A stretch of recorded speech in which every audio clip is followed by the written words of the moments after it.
Hello student, आज फिर एक नए वीडियो के साथ हाजिर हूँ जिसमें वास्तविक संख्या की सहायता से यूक्लिड विभाजन एल्गोरिथम लगाकर एचसीएफ ज्ञात करना है। हल करने की प्रक्रिया सिंपल है। इसमें एक सिंपल फार्मूला लगाते, फार्मूला लगा देंगे, हल हो जाएगा। फार्मूला आपका है a बराबर में बी क्यूब प्लस में आर, ठीक है ना। अब यहाँ पर क्या है, r जो है 0 के बराबर है, राइट है, और r से बड़ा क्या है आपका यहाँ पर b है, ठीक है। इस फार्मूला का प्रयोग करेंगे। जैसे कि एक सवाल दे दे आपका 135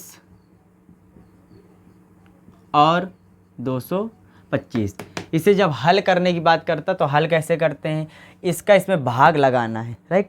भाग कैसे लगाएंगे वो देखते हैं। तो देखिए, भाग लगाने के लिए मैं रफ लेता हूँ कुछ इसी प्रकार। तो आप लोग भाग लगाते हो, ठीक है। तो यहाँ पर क्या है, ये जो किनारे होता है इसे क्या कहते हैं, इसे क्या कहते हैं, इसे क्या कहते हैं, इसे क्या देखते हैं, ये चीज़ देखते हैं, ठीक है ना। तो यहाँ पर ये जो यहाँ पर ये होता है, जो बीच में आपकी संख्या होती है, आपकी क्या होती है, ये आपकी होती है हमेशा ए, ठीक है। जो ये किनारे होती है इसके बी कहते हैं, इसे क्यू कहते हैं। जो नीचे होता है उसे हम क्या कहते हैं, आर कहते हैं, ठीक है ना।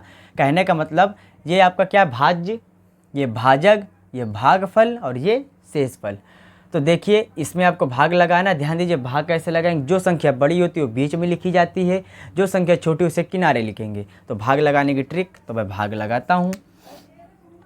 तो यहाँ पर 225 भागे 135, ठीक है। भाग लगाएंगे, एक बार में जाएगा तो आ जाएगा 135, घटा देंगे 0 9। अब यहाँ क्या है, ध्यान दीजिएगा, भाग लगाने का तरीका सिंपल नहीं है। विभाजन का प्रयोग कर रहे हैं, एल्गोरिथम लगा रहे हैं, एचसीएफ निकालना है। तो यहाँ पर क्या, जब तक कि 0 शेष ना आ जाए, जब तक सवाल को हल करना है। तो क्या है, यहाँ पर घटाने पर तो 90 आ रहा है, 0 शेष में नहीं आ रहा है। तो यहाँ पर ये जो संख्या दे रखी है, जो भाज्य का रूप है, इसे क्या करेंगे, भाजक की जगह पर हम लिख देंगे। फिर भाग लगाएंगे, एक बार में जाएगा, घटा देंगे 45 आ जाएगा ठीक है। अब यहाँ पर क्या है, अभी भी यहाँ पर शेषफल 0 नहीं है। तो यहाँ पर क्या है, भाज्य की जगह वाला जो 90 उसको भाजक के स्थान पर लिख देंगे।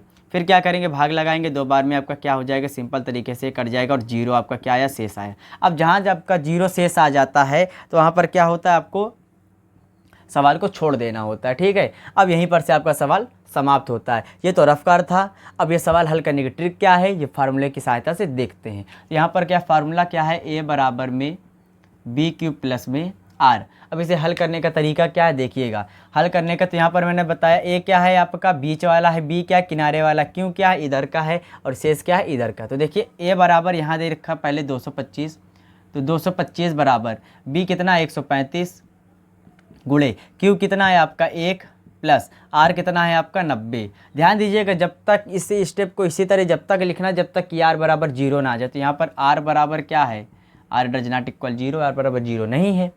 तो अब क्या है, ये स्टेप तो हल हो गया। अभी इस स्टेप की बात करते हैं। तो यहाँ पर ए बराबर कितना है, 135 है, बी बराबर कितना है, 90 है, गुणे क्यू बराबर है 1 प्लस आर बराबर कितना है, 45। तो यहाँ पर भी आर डज नॉट इक्वल 0 नहीं है, राइट। अब अगला स्टेप फिर देखेंगे। तो यहाँ पर क्या है, ए बराबर है 90, बी बराबर है 45, क्यू बराबर है 2 और प्लस आर बराबर कितना, तो यहाँ पर आर बराबर क्या है, 0 का रूप आ गया। अब यहीं पर से आपका सवाल समाप्त हो गया। बस थोड़ी सी हिंदी लिखना है। हिंदी क्या लिखना है, यहाँ पर हिंदी लिखना है, यहाँ पर लिखना है विभाजन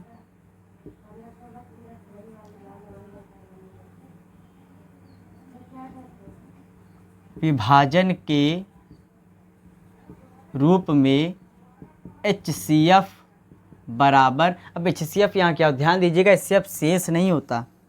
HCF हमेशा यहाँ की संख्या होती है, जिसे हम भाज्य कहते हैं। तो HCF कितना निकला, 45, ठीक है ना। और ये हमारा क्या हो जाएगा, फाइनल आंसर हो जाएगा।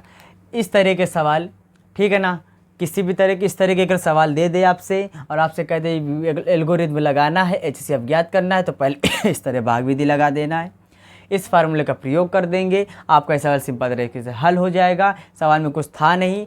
भाग लगाने के बाद आपका सिर्फ यही फार्मूले के हिसाब से आपको ये सवाल को हल कर लेना है। बस आपको ये मालूम होना चाहिए ए क्या है, बी क्या है, क्यू क्या है, आर क्या है, और आप सिंपल तरीके से सवाल को क्या करेंगे, हल कर लेंगे। यह हाई स्कूल के चैप्टर का, ठीक है ना, पहले चैप्टर का सवाल है, ठीक है ना, पहले चैप्टर का ही सवाल है। फिर से देखते हैं, आइए एक और सवाल देखते हैं। एक और दूसरा सवाल सवाल कह रहा है 196 का जो भाग है किससे लगाना है, 38,220 से। ध्यान देना कैसे करना, सिंपल तरीके से हल करेंगे। फिर वही चीज़ रफ्तार पहले कर लेता हूँ मैं, इधर क्या करूँगा, भाग लगाऊंगा। तो सबसे बड़ी संख्या आपकी ये, इसको बीच में लिखूँगा, और जो छोटी संख्या उसको क्या करूँगा, किनारे रखूँगा। राइट है, ये आपका क्या है, ये आपका बी है, ये ए है, ये क्यू है, और जो नीचे निकलेगा वो क्या है, आपका आर है। भाग लगाऊंगा तो देखिएगा 196 है, ठीक है ना। अब यहाँ पर क्या है, संख्या तो बहुत बड़ी है, समझ में आ रहा है ना, संख्या क्या बहुत बड़ी है, तो एक साथ तो कट नहीं जाएगा पूरा, तो थोड़ा थोड़ा काटेंगे। काटने का तरीका क्या है, तो एक काम करते, एक ही बार में पहले ले जाते हैं, ठीक है ना। तो यहाँ पर कितना आ जाएगा, 196। अब क्या करेंगे, इसको घटाएंगे। घटाने का तरीका क्या, सिंपल तरीका, घटाएंगे तो 12 में 6, 6 बचा, ठीक है। यहाँ पर क्या था 18, और 18 में यहाँ 9 गया, ठीक है ना। एक ध्यान दीजिएगा, घटाने में बहुत इंपॉर्टेंट है, घटाना जोड़ना बहुत इंपॉर्टेंट है, सबसे पहली चीज़, ठीक है ना।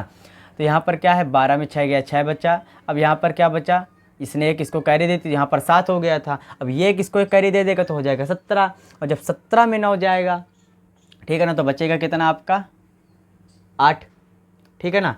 17 में 9 जाएगा तो बचेगा कितना 8। अब इसके बाद यहाँ क्या बचा 1। अब इससे क्या है, नहीं जाएगा तो बगल से क्या करेंगे, 2 को उठा लेंगे। अब इसको कितनी बार में काटेंगे, सबसे पहली चीज़ तो ये सवाल ये उठ रही है, तो इससे क्या करेंगे, 196 अनुमान लगाया जाता है, ठीक है ना। ज़्यादा नहीं काट सकते हैं तो अनुमान तो लगा ही सकते हैं कि नहीं ये कितना बार गुणा करने पर ये संख्या कितनी बार में कट जाए, कितनी बार में नहीं कट, तो अनुमान लगाएंगे। अगर मैं इसे 9 बार में ले जाऊं, 9 बार में अगर मैं इसे भाग, अगर मैं इसका 196 का गुणा 9 बार में करता हूँ तो देखते हैं कितनी बार में कटता है, ठीक है। तो यहाँ पर क्या है, भाग लगाऊंगा तो डायरेक्ट मैं लिख देता हूँ, ठीक है ना। भाग लगाने पर आपका आ जाएगा 1764, ठीक है। जो 1464 आया है ये कितनी बार में आया है, 9 बार में। फिर घटा देंगे। अब यहाँ पर घटाना है, घटाने में का तरीका क्या है, यहाँ पर 2 है, यहाँ पर 4 नहीं घटेगा तो 12 में 4 जाएगा तो बचेगा 8। अब यहाँ पर क्या है, यहाँ पर 6 में 6 नहीं जा सकते क्योंकि इसने कैरी दे दी इसको, तो ये इसको दे देगा, तो यहाँ 15, 15 में 6 जाएगा तो बचेगा 9। अब यहाँ पर 7 में 7 गया ख़त्म, इससे ये गया तो ख़त्म, यहाँ पर आ गया 0। अब फिर इसका एक बार भाग लगाएंगे तो यहाँ पर क्या है, 196 गुणा अगर मैं 5 कर दूँ तो 5 छक्का 30, 5 9 45, ठीक है ना। 45 और 45 में 3 जोड़ देंगे तो 48, और 5 1 कम 5 और 5 4 9, तो ये क्या हो गया, 5 बार में पूर्ण रूप से हमारा क्या हो गया, ये पूर्ण रूप से आपका हमारा ये कट गया, ठीक है ना। अब ये क्या हो गया, हमारा सिंपल रूप से कट गया। अब इसको जब घटाएंगे तो यहाँ कोई संख्या है नहीं, तो ये क्या हो गया, हमारा 0 शेष आ गया। अब यहाँ पर क्या 0 शेष तो आ गया। अब इसे क्या करेंगे, फार्मूले ग्रुप में दर्शाएंगे। तो फार्मूला जब दर्शाएंगे तो a बराबर में आ जाएगा BQ प्लस में R। अब यहाँ a क्या है आपका, दे रखा है 38,220, B कितना दे रखा है 196, गुणे Q कितना दे रखा है 195, ठीक है, और प्लस में R कितना दे रखा है 0 दे रखा है। तो यहाँ पर R बराबर क्या हुआ, हमारा 0 आ गया। एक ही बार में पूरा कट गया है, दोबारा हम लोग को ले जाने की जरूरत नहीं पड़ी, सिंपल तरीके से कट गया। तो फिर वही हिंदी लिख देंगे,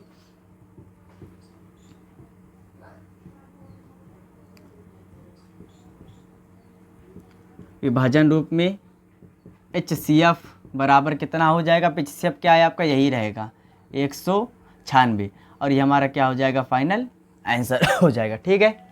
तो इस तरह आपके जैसे भी कोई 2 सवाल दे दे, 3 सवाल दे दे, ठीक है ना, जैसे 2 संख्या आपकी दे रखा है, इसका इससे भाग लगाना है, तो सिंपल तरीके से आप क्या करेंगे, यहाँ पर भाग लगाएंगे। भाग लगाने के बाद इस फार्मूला का प्रयोग करेंगे, फार्मूला का प्रयोग करके आप इसी तरह दर्शा देंगे, ठीक है। तो आज के लिए इतना ही, फिर मिलते हैं नेक्स्ट वीडियो में। वीडियो कहीं भी अच्छा लगा तो प्लीज़ लाइक और सब्सक्राइब करें, और जब तक के लिए जय हिंद।